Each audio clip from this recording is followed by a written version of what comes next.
Good morning, Knicks Nation. Today is Friday. It is the 17th day of February 2023. I hope you're safe and healthy today. Happy Friday to you all. Hope you have a really good Friday and enjoy your weekend. Hope your family is also safe and healthy as well. Blessings upon those that work in the healthcare field, along with the first responders who are trying to save lives every day, and those that pick up garbage for us to keep streets and sidewalks and parks and wrecks clean. Those also that make deliveries for our convenience. Double blessings upon the men and women that are out here trying to help rescue, deliver, and recover the teenagers and the children who are the victims of child molestation and pedophilia. The victims also of pornography and child pornography, prostitution, child prostitution, human trafficking, and sex slavery. Double curses upon those who are the perpetrators, those who are the profiteers, and those who are the perverts that create this industry. Finally, blessings upon the homeless. There are nearly 600,000 men, women, and children homeless in the United States, mostly children, and millions around the world in similar or worse conditions. Blessings upon them, for theirs is the kingdom. So, right now, the Knicks are on All-Star break, and we talked about this yesterday. They're in the 6th seed, 6 games above 500, on a 3-game winning streak. And all this really was started by the acquisition of Josh Hart. Tom Thibodeau has to get a lot of credit because since losing Mitchell Robinson, it's been an adjustment that he has had to make in order to get the Knicks to be able to stop people because they haven't. And that's what we're going to talk about today, Mitchell Robinson. Because Mitchell Robinson is probably defensively the most important player on the Knicks. Now, to just highlight the importance, when Tom Thibodeau went to the 9-man rotation, and we know what happened, the Knicks went on an 8-game winning streak at that time, and they were holding opponents under 100 points quite a bit during the streak, and in some cases even under 90 points. It was almost 90 style basketball. And that was in tribute to Mitchell Robinson as well as the addition of Deuce McBride and Quentin Grimes into the rotation and getting regular minutes. And so that created a defensive monster. And then, of course, you had the offense clicking as well. So with Mitchell Robinson returning from injury after the All-Star break and the Knicks playing as well as they are right now, what can we expect? Well, first, let's just talk. I was looking at Robinson. I know Robinson's important. I've always, he's been one of my guys. Him and McBride are my 2 favorite players. Probably could say closely followed by Obi Toppin. But Mitchell Robinson is really, the Knicks are +7 when he's playing. They're actually +7.4. But overall, he's on court, off court, they're +7 when he plays, and he plays a lot of minutes. When you look at the best 5-man rotations on the Knicks, the most minutes have been played by Robinson, Randall, Grimes, Brunson, and Barrett, who are your normal starting 5. They are +9, okay? And the top plus-minus numbers on the Knicks almost always include Mitchell Robinson, and usually include Emmanuel Quickley as well. So you have Mitchell Robinson played 152 minutes with Randall, Quickley, Grimes, and Brunson, and that's +4. Mitchell Robinson played 110 minutes with Randall, Fournier, Brunson, and Barrett. That's -12. But Mitchell Robinson played 92 minutes with Randall, Quickley, McBride, and Grimes. And this is the key here. It was McBride, Grimes, Robinson. When you put that trio in, you got the defense on the perimeter plus the rim protection. That trio was +17. Okay, +17. And it's pretty much that story with almost every lineup Mitchell Robinson is in, especially when he gets perimeter defense. Now, and why is that important? Perimeter defense means protecting the rim, guarding the rim, stopping players from getting easy layups, okay? Intimidating players into changing shots. And what you're doing when you're able to do that is you change the opponent's offense. They have to change their schemes because they can't get, if they get into the lane, they still have a problem. When you have that, plus you have a defense that doesn't allow teams to penetrate, you have a top-notch defense. And that is why Tom Thibodeau always stresses rim protection above everything, above the stretch fives and above all that stuff. He stresses rim protection, okay? And so he needs a big rim protector in there. Now, what happened, Sims in his second year, just learning, right? And he's growing and developing. He's got talent, and I like him long-term for the Knicks. But he's not Mitchell Robinson. Mitchell Robinson does this on an elite level. Hartenstein is a little slower, a foot. Said it was his Achilles. Okay, we'll give him that. But he was a slower a foot than Mitchell Robinson. One of the things in the modern NBA that's different from like the 90s is that you can't use your physicality, your muscles, your hands, your arms on people as much in the modern NBA. So for the elite defenders, it depends on length and quickness. Not even speed, length and quickness. Your ability to take up space vertically with your length. That's why people with 7-foot wingspans are real important today. And your ability to quickly cover a few feet of ground. The NBA court is 94 feet. And so you have to be able to cover quick in feet, not yards, as in football it's yards, right? But in basketball it's feet and inches. So you got to be able to cover these feet and inches very quickly, right? So Mitchell Robinson's elite in these areas. And so when you have perimeter D combined with that, and the perimeter defense needs to be quick as well, you can have a devastating defense, which is what Tim Thibodeau does with the Knicks. Now, McBride is out of the rotation, and Josh Hart is in the rotation, but I don't expect that to hinder or to regress the defense, because Josh Hart, even though Josh Hart is not the defender that Deuce McBride and Grimes is, but he's a player and he's tough and he plays defense and he's no slouch on that end. So the effect should be the same, okay? And then you have Quickly, who's now becoming a two-way this year. That's the step forward he has taken. We knew he could shoot the basketball. We knew he could be an offensive threat. And he's proven he can play make a little bit. I mean, he's not as great a playmaker as some of the top-notch playmakers, but he is definitely a difference maker on the team. So that, when you have an improved Quickly who's now playing both ends of the floor at a high level, that means, you're going to have a really good defensive unit. So we expect the Knicks defense to pick up as the season draws on.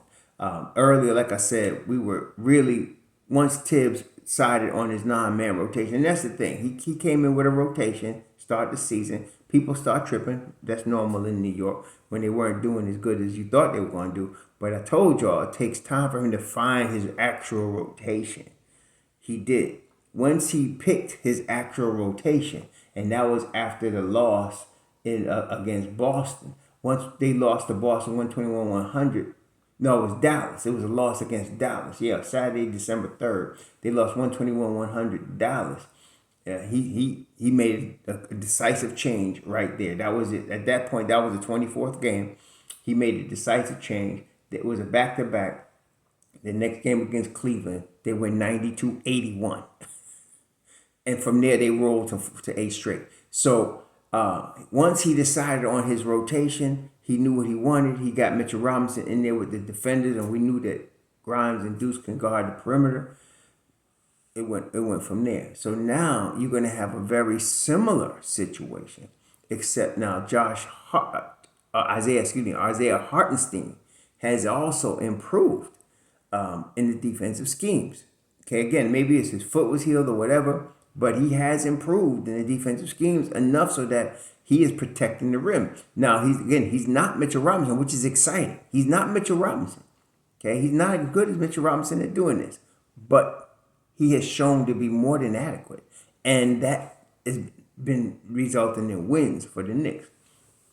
And the reason I'm stressing this, and I'm stressing like R.J. Barrett or Julius Randle or Jalen Brunson, is because defense is where you win championships. In the NBA, Championships are won on the defensive end of the floor. It's not glamorous. It's not high-flying dunks and 40-point games. It stops. Okay? As many 3-session stops as you can get, the better your team will be, the more wins you will get. Even if you can't shoot the ball at all, if you're the gang, and there's been several instances of that, gang that can't shoot straight, if you can stop people, you have a chance to win every game, no matter who it is. Okay? So that's the exciting thing about bringing Mitchell Robinson back.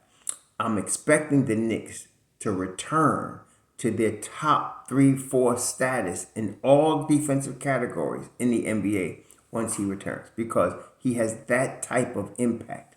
Again, I went through the plus minus, as I mentioned to you. All of the top lineups that Mitchell Robinson's involved with are plus. All of them. Okay? He's had -12 when you have Fournier in the lineup for 110 minutes. That was the beginning of the season, and Fournier was struggling. Fournier's best games as a Knick this year have come off the bench because that's his highest and best use right at this point. Don't expect him. See, again, we're not talking about being able to score 40 or shoot the basketball. Fournier can shoot the ball. There's no doubt about that. And you want shooting to win. But if it eclipses the defense, you're going to lose. Okay? If the shooting becomes more important than your defense, you're going to lose. Okay, more than win. There's a lot of offensive talent in the league. Lots. There's very few defensive teams except at the top. Okay, look in the top 5, 6 in each conference. You're going to see also the top 5, 6 defensive teams. Okay, so you need to have that. And so I am not saying that the Knicks championship window is open. It's not. But, and some of you get this confused. Everybody treats the Knicks, the media treats the Knicks like they should be a championship team and criticizes them because they're not. The window's not open yet. This is year 3 of the rebuild. But Tom Thibodeau coaches every game like it's game 7 of the championship. Every game. So he's trying to win now regardless of who he has out there. And he thinks he should win every game. Okay? And I think people, because he puts that passion into it, people expect, I guess, the Knicks to be a championship team. And it confused people in their mind, I guess. But no, the window's not open right now. But we're now knocking on the door of it coming open. We're knocking on the window, getting ready to open it up. And as I mentioned, we're one player away. It doesn't have to even be a superstar, as I mentioned. It could be Mikal Bridges or Jeremy Grant. It could be one of them guys, and they're not superstars, but they're the piece that would come in and elevate the defense to an even higher level. And they're both good enough offensively to bring that forward as well. So, and we're going to talk more about R.J. Barrett. I think people get emotional, and I understand. I'm not trying to break on you for getting emotional, but when you're emotional, you can't think clearly. Okay, when your emotions are involved, your analysis, the ability to analyze goes out the window. Okay, and some people have emotions about certain players. Some people have emotions about the team, emotions about the coach, and you can't think clearly. You can't step back. Like you have a coach now that's the 6th seed in the East, bringing your team to the playoffs in the second time in 3 years in a rebuild, and you're asking for him to be fired. That's what I'm saying when you're talking about your emotions are overcoming your reason. Okay? Because if you just take any coach, ex-coach, and he coached in New York, and he did that, and he now has you New York Knicks in the 6th seed after y'all were winning 17 and 21 games in the season, you would love that coach. But because it's Tom Thibodeau and he has his ways about him, some of your emotions get out of the way. But that's just an example of what I mean. Emotions overcome sometimes reason and analysis. So here, the Knicks are knocking on the door, and we're just that one player away. And to me, the player really, and that's why I'm focusing on the 3 spot, because RJ could become that guy. He really could, but we'll talk about that later. But my point is that we're there. So now, let's say Mitch Rob comes back. The defense does what I just told you I was going to do and starts becoming ferocious. And RJ, because RJ actually plays better with Mitchell Robinson. Now, there's a lot of reasons for that. We go into that when we'll talk about RJ. By the way, I'm going to be doing a lot more I'm going to do during the break because there's no Knicks. So we're going to provide, we did the same thing last year, and I think we did the year before, provide a lot more content during the All-Star break. But we'll talk about RJ. But if the defense does what I think it's going to do, and RJ responds because he plays better with Mitchell Robinson. When RJ responds, see, to me, it could be a major thing. The Knicks could make a serious playoff run this year. Okay, don't let them get the 5th seed, because if they get the 5th seed, they're going to play the 4-5 game, the 4-5 series. Listen, when that defense is playing like I just told you, now that we have Josh Hart, who adds a whole bunch of intangibles aside from it, he adds a whole bunch. The rebounding intangible, the toughness intangible. That's playoff. Those are playoff markers. Rebounding, toughness. Those are playoff markers right there. When you add that, the Knicks could beat anybody. I don't care. They could beat anybody. Anybody. You name a team. I don't care who it is. Golden State. Well, forget Golden State this year, but I'm saying Boston, Milwaukee, Denver. They could beat anybody, okay, when they're playing like that. So that, and all I'm saying, I'm not saying that's definite. I'm saying it's possible. It's not impossible. It's not out of the realm of possibility. Like, if I was to say that last year, it would be totally out of the realm of possibility. We just weren't ready. The year before that, we weren't ready. The 41-21 season Thibodeau put together with the Knicks, that was amazing. They played above themselves. They really did. A lot of people said that they played above themselves, man, because Julius Randle, played out of his mind. And the Knicks defense, the patchwork defense, that's what it was. Reggie Bullock, Alpha Payton, who couldn't shoot straight, plus, it was just out of this world, right? But then last year came back down to earth. Okay, came back down to earth last year. No defensive perimeter, no perimeter defense. This year, perimeter defense came back. Mitchell Robinson's now in his 4th or 5th season. It's here now. So now we just that one play away. So anything could happen this year. But if you get Mitchell Robinson back and Hart has that effect and they stay healthy down the stretch here, they could beat anybody. They could. Okay. So I'm expecting a first round victory for the Knicks. They should get into the second round. Especially, but just to be honest with you, to get even in the playoff in the top 6 in the second time in 3 seasons in your year 3 rebuild is good enough to be successful season. But now I'm getting a taste for more because I see what could happen when Mitchell Robinson comes back. If he's back, and I believe that they reported in the last game he's been running, he's been coming out shooting during the warm-ups. He's getting ready, and I know he's getting ready to come back strong after this All-Star break. It's going to be on. So, him, Josh Hart, Grimes, and if they need Deuce to come in, they still got him. I think we're going to be in good shape. Plus, offensively now, just to speak on some offense, Brunson, at the beginning of the season, he was playing hero ball. There's no doubt he was. And it was costing the Knicks a little bit. But I thought then, and I say it now, I thought his IQ was high enough that eventually he'd figure it out because it's the first time he's running an NBA franchise team that he's been given the keys and say, this is your team now. He didn't have that, in Dallas. It was Luka's team. So now he's been given the keys. It takes time for him to adjust to that, especially playing in MSG. So he has, and now it's bearing fruit. The dude is definitely all-star level. It was a travesty he wasn't an all-star team, but he should be on one of them all-NBA teams. There's no doubt. If he keeps playing, he should be on one of them. Him and Randall should be all-NBA. Okay, especially if they bust the top 5 in the East, they should be all-NBA. So we'll talk about that. But you have that, and then of course Julius is giving us 2010 like it's clockwork, like it's automatic, like put that in the book 2010 every night. and I think he's in his prime, but to me, his prime is being shown in two important areas. He's always been a strong rebounder, but now that rebound has become daggone ferocious, man. When you need one, he gets it.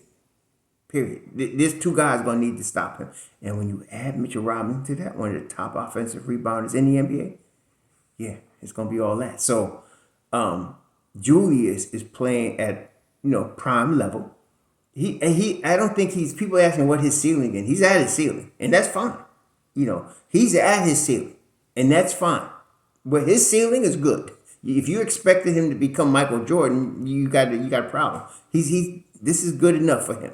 We just need the other ones around him to grow up, and I think we're getting that. So he's playing out of his mind. Like I said, R.J. Barrett is really the joker, the wild card right here. If he can come around to his usual second half of the season performances, the Knicks are going to be very tough to beat. They really are. Nobody wants to mess with us in the playoffs. I'm going to tell you right now, nobody wants to deal with the Knicks. There's going to be a couple of up-and-coming possible teams in the East, and so somebody else is going to fall. Somebody's going to fall. I predict Brooklyn's going to fall. Tough team. I'm not saying they're a scrubby team, but without Kyrie and KD, they're just not that elite like they would have been. They're probably better camaraderie, but I don't know. They're going to need at least this year to figure this out, but they're going to be tough to beat still. But watch out for Toronto. I told you Toronto needed a 5. It's interesting what they did. They drafted Jacob Poeltl, right? Then they sent him. It's almost like they sent him away to camp. They sent him to Popovich camp in San Antonio when they got Kawhi Leonard. They sent Popovich. They sent Popovich Poeltl so he can go into San Antonio camp. Then they went and got him back, and now he's better. Watch Toronto. Toronto's gonna be tough in the second half, and watch Washington. Beal is healthy. Kuzma is playing for his next contract, and so is KP. That combination could be.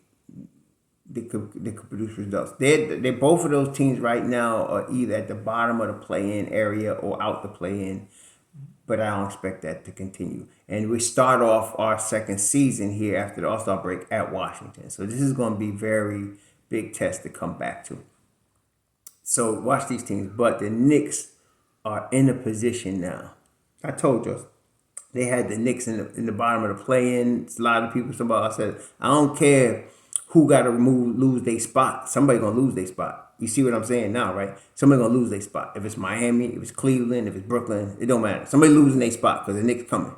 Okay? So Mitchell Robinson's coming back means an awful lot. And especially now, coming back after the All-Star break fully healthy, we in good shape.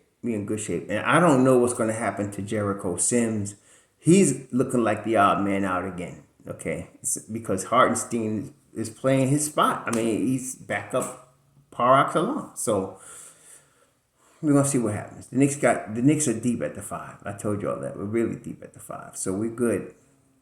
But Mitch Rob coming back. Expect a 2004 Detroit Pistons style defense and that was coached by another stubborn coach who hadn't won a chip before, who hadn't had but one superstar in Allen Iverson. That was Larry Brown. And now you have Tom Thibodeau, who haven't had a superstar except for 1 year of Derrick Rose, MVP Derrick Rose, and that's it. But he's putting together some things right here. So we're gonna see what happens. But I'm very excited about Mitchell Robinson coming back for the Knicks and the Knicks defense going forward. Anyway, y'all enjoy your weekend. Enjoy your Friday. Be safe out there. Sure.